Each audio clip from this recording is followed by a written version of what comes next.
itu berat. Kita tahu sejak reformasi ada banyak sekali kelompok yang masuk ke Indonesia. Di era globalisasi ini ada banyak sekali aliran yang juga masuk di Indonesia.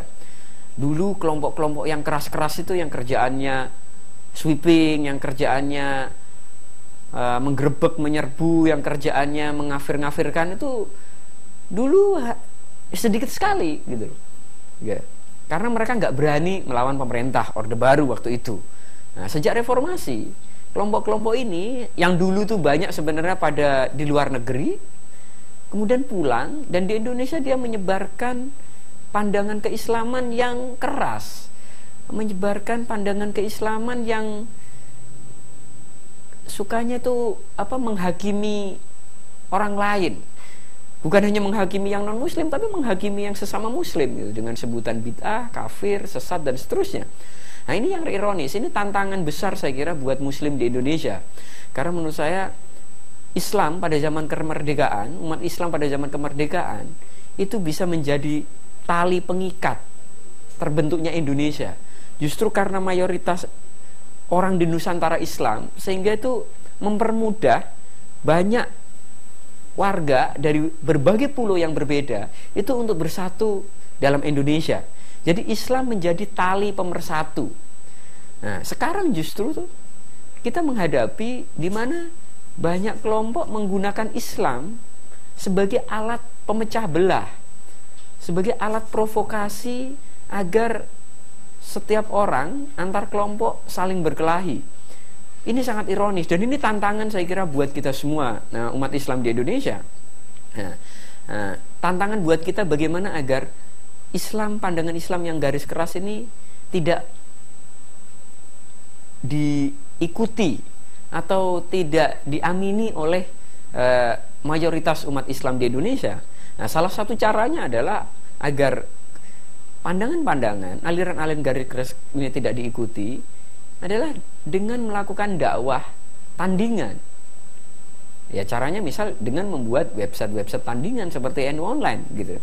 Saya sendiri dengan beberapa teman, ya inisiatif pribadi dan beberapa teman yang backgroundnya pesantren sedang membuat situs namanya islami.co. Semangatnya sama, adalah saya gelisah dengan perkembangan Islam di Indonesia. Saya gelisah kenapa Islam di Indonesia sekarang tuh tampak garang. Kenapa kita itu beragama bukannya menjadi tambah santun, tapi justru menjadi suka memaki-maki.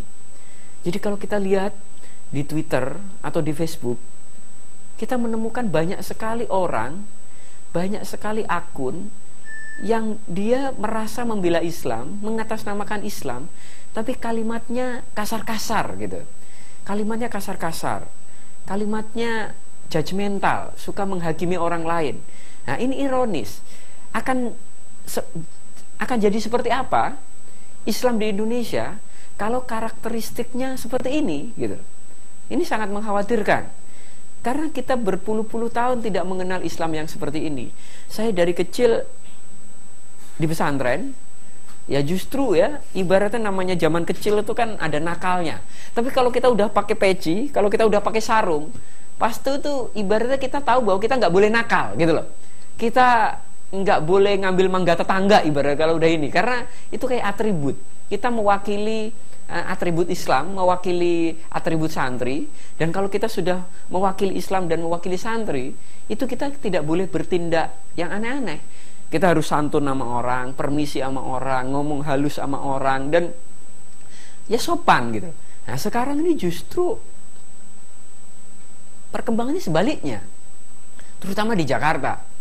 Di Jakarta ini justru banyak orang pakai atribut Islam, pakai atribut santri, pakai kopiah, ya, pakai baju putih-putih, tapi perilakunya agak garang, menang-menangan gitu kan.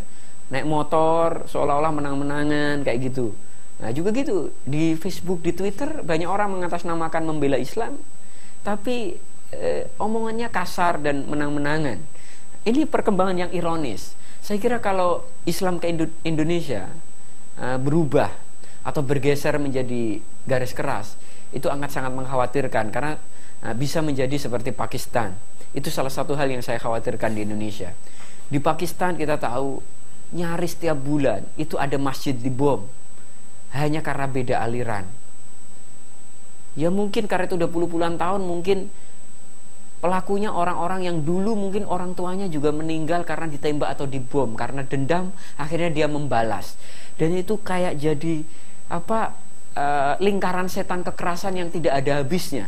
Karena kalau sudah jatuh satu korban, itu pasti saudara korban, teman korban, anak korban mungkin gak terima. Suatu saat dia akan membalas dendam. Nah, jangan sampai Indonesia jatuh dalam situasi seperti Pakistan, di mana konflik sektarian, konflik aliran itu seolah tidak ada hentinya. Nyaris setiap tahun, bahkan nyaris setiap bulan, itu ada saja pemboman. Udah gak peduli di masjid, bahkan di pemakaman saja ada pemboman. Nah, saya khawatir Islam di Indonesia atau Indonesia jatuh pada situasi yang seperti Pakistan kalau memang pemerintahnya tidak tegas dan kalau warganya juga tidak tegas terhadap kelompok-kelompok garis keras. Nah, makanya penting saya kira bahwa buat siapapun agar berjuang, agar berjihad untuk memerangi Islam yang garis keras ini. Karena bukannya kedamaian yang kita hasilkan kalau kelompok-kelompok garis keras ini berkuasa atau mendominasi, tapi yang terjadi justru adalah konflik dan kekerasan yang tiada hentinya. Nah, dan cara untuk mengantisipasi itu adalah dengan berkampanye lewat website, gitu kan? Ya, islami.co sekarang ada cukup banyak teman-teman yang backgroundnya pesantren ikut menulis di islami.co, dan banyak orang yang mungkin dia tidak menguasai keislaman, dia nggak bisa menulis, itu lewat Twitter membantu menyebarkan artikel-artikel yang ada di islami.co, sehingga artikel-artikel di islami.co itu juga dibaca oleh ratusan nyampe ribuan orang dalam sehari atau 2 hari. Nah, ini perkembangan yang menggembirakan. Jadi prinsipnya bagaimana kita kesadaran kita untuk misal membuat website seperti NU Online itu harus ditumbuhkan. Saya kira harus makin banyak kelompok yang membuat website keislaman seperti ini. Pesantren sudah semestinya punya website. Nanti ngajinya itu ditulis, ya, diresum ibaratnya. Kalau habis ngaji, kiainya bicara apa, itu nanti dituliskan ulang, nanti diupload di website. Atau bahkan misal khutbah Jumat, gitu kan? Nah, kalau ada khutbah Jumat yang bagus, itu mungkin ada baiknya naskahnya diminta dari khotibnya, dan kemudian diupload di website. Itu akan membantu menyebarluaskan pandangan keislaman yang Ahlussunnah wal Jamaah, membantu menyebarluaskan pemahaman Islam yang rahmatan lil alamin, dan membantu agar Indonesia tetap aman dan damai. Jadi sekarang ini kita itu umat Islam di Indonesia itu punya tantangan yang sangat berat, ya, karena belakangan banyak sekali aliran-aliran Islam yang pandangannya memang tidak nasionalis, ya. Kalau kenapa mereka tidak nasionalis? Karena banyak kelompok-kelompok atau organisasi ini baru dan mereka memang tidak terlibat dalam proses mungkin mendirikan negara ini. Kalau NU, Muhammadiyah atau beberapa organisasi-organisasi ini kan memang terlibat dalam proses pendirian Indonesia, sehingga walaupun di antara mereka ada perbedaan, tapi mereka tetap berpikirnya dalam kerangka Indonesia. Nah, sementara belakangan kita melihat ada banyak sekali aliran-aliran yang mungkin basicnya Wahabi, yang dia memang tidak peduli Indonesia itu masih ada atau tidak, dia tidak peduli Indonesia runtuh atau tidak, sehingga mereka selalu mengkampanyekannya adalah menyerang siapapun yang beda dengan aliran mereka. Ya, kita anggap bahkan sekarang misal ada organisasi HTI, gitu ya, HTI dengan terang-terangan dia ingin mengganti dasar negara Pancasila, gitu kan, dengan khilafah. Kita bahkan tidak tahu konsep khilafah dia itu diambil dari mana, gitu kan. Karena pada zaman sahabat aja, ketika Kanjeng Nabi Muhammad meninggal, itu juga ada musyawarah gitu, bahwa Sayyidina Abu Bakar itu dipilih dengan musyawarah yang dalam tanda kutip sebenarnya ada proses yang demokratis. Nah, tapi sekarang ada kelompok mengkampanyekan agar Pancasila diganti dengan khilafah. Mereka jelas-jelas pengen mengganti dasar negara. Nah, kenapa mereka melakukan itu? Karena mereka tidak terlibat dalam proses pendirian negara ini. Ini kelompok-kelompok ini karena tidak terlibat dalam pendirian negara ini, dan bahkan mereka tidak terlibat dalam proses reformasi 98. Nah, kita tahu kan bahwa dulu Indonesia ini dikuasai oleh Orde Baru yang otoritarianistik, yang otoriter, dan semua orang nggak berani melawan. Yang berani melawan kemudian ya anak-anak muda. Nah, tapi begitu Orde Barunya udah runtuh, ini kelompok-kelompok yang nggak berani melawan ini pada muncul lagi di Indonesia, bikin organisasi seperti FPI, seperti HTI, seperti ada banyak lagi yang lain, dan mereka maunya menang-menangan, bahkan sampai mengganti dasar negara. Nah, ini menjadi tantangan. Saya kira bahwa Islam di Indonesia harus tetap Islam dalam kerangka kebangsaan, adalah Islam yang tetap menjaga semangat kebangsaan, yang tetap punya komitmen agar negara Republik Indonesia ini tetap berdiri. Karena apa? Kalau kita tidak punya komitmen itu, kita tidak bisa membayangkan Indonesia masa datang yang akan bagaimana. Nah, kita tahu bahwa misal kalau kita mengikuti seperti HTI, mengganti sistem pemerintahan ini dengan khilafah, akan seperti apa Indonesia? Indonesia mungkin tidak ada lagi. Bali mungkin akan memisahkan diri, Papua akan memisahkan diri, NTT akan memisahkan diri, Kalimantan mungkin juga akan memisahkan diri, akan banyak tempat yang mungkin akan memisahkan diri kalau Indonesia berganti dasar negara. Karena sama aja dengan itu bikin negara baru, dan menuntut agar dasar negara diganti, menurut saya itu sama dengan ingin membubarkan Indonesia. Nah, ini yang tantangan buat Islam, karena Islam harus jadi alat pemersatu, bukan jadi alat pemecah belah. Nah, dan kita, saya kira Islam Ahlussunnah wal Jamaah, Islam yang NU, yang jelas-jelas ikut perjuangan kemerdekaan, para Hizbullah, kita tahu 10 November itu peran dunia pesantren itu besar sekali. Kita mengenal ada resolusi jihad di NU ada 2 kali.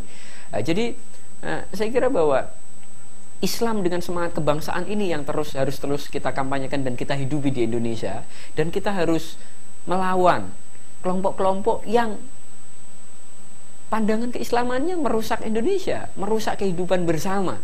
Kelompok-kelompok Wahabi yang memang dia tidak peduli Indonesia itu masih ada atau tidak, dia tidak peduli. Nah, sayangnya adalah sejak reformasi itu kelompok-kelompok garis keras, kelompok-kelompok Wahabi itu punya kebebasan yang luar biasa untuk mengkampanyekan pandangannya. Kita tahu sekarang di daerah-daerah mulai banyak pengajian yang bilangin NU bid'ah muncul lagi, ya kan? Ini kan sebuah situasi yang berpuluh-puluh tahun yang lalu, yang sebenarnya dalam 15 tahun terakhir aja sudah tidak ada, tapi sekarang itu muncul lagi. Praktek kafir mengafirkan, sesat menyesatkan. Kenapa? Karena banyak kelompok-kelompok Wahabi itu menguat di Indonesia sejak reformasi.